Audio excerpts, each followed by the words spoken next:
Darbhanga airport पर बृहस्पति दिन समान सभक स्क्रीनिंग के दौरान एक यात्री के बैग से 3टा जिंदा कारतूस बरामद भेल। गोली बेरबाक खबर से एयरपोर्ट पर सुरक्षा कर्मी सबक बीच अफरा तफरी के माहौल भ गेल, जकर बाद एयरपोर्ट के सुरक्षा कर्मी यात्री के हिरासत में लैत सदर थाना के सुपुर्द कऽ देलनि। जिंदा कारतूस के संग पकड़ायल व्यक्ति के पहचान सहरसा के सदर थाना क्षेत्र अंतर्गत वार्ड नंबर 14 निवासी विष्णु ठाकुर के रूप में भेल।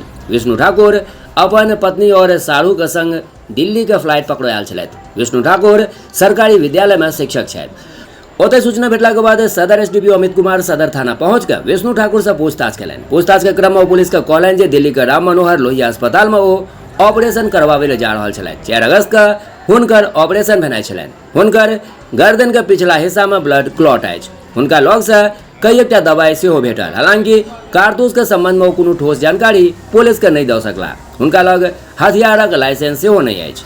विष्णु के लग में कारतूस कतऽ से आयल एकर संबंध में पुलिस के किछु नहीं कहि सकला। ओते सदर एसडीपीओ अमित कुमार कहलनि जे यात्री के उम्र और हुनकर बीमारी के संग अधेड़ पत्नी हेबाक कारणे प्रथम दृष्टिया जानबूझ के कारतूस लऽ जेनाइ प्रतीत नहीं होइत अछि। बहरहाल पुलिस हरेक दृष्टिकोण से छानबीन कऽ रहल अछि।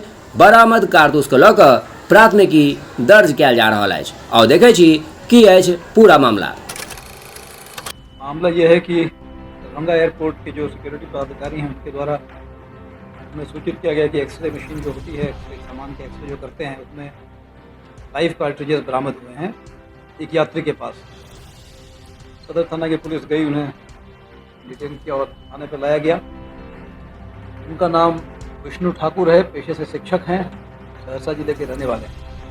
उनके साथ वो और सहयात्री थे, एक उनकी पत्नी है और एक उनके साढ़ू। उनके द्वारा बतलाया जा रहा है कि वो डॉक्टर राम मनोहर लोहिया अस्पताल दिल्ली में किसी इलाज के लिए जा रहे थे। कल उनकी सर्जरी होनी है और कार्ट्रिज उनके शेविंग किट में है। 3 कार्ट्रिजेस हैं लाइव 7.65 mm के। कैसे है क्या है इसके विषय में अधिक बता नहीं पा रहे हैं। कैसे रखा गया, कहाँ है, इनके पास कोई आम लाइसेंस घर पे भी इनके नाम से निर्गत नहीं है। इसलिए मामला संदिग्ध है, पूछताछ की जा रही है, जांच पड़ताल की जा रही है।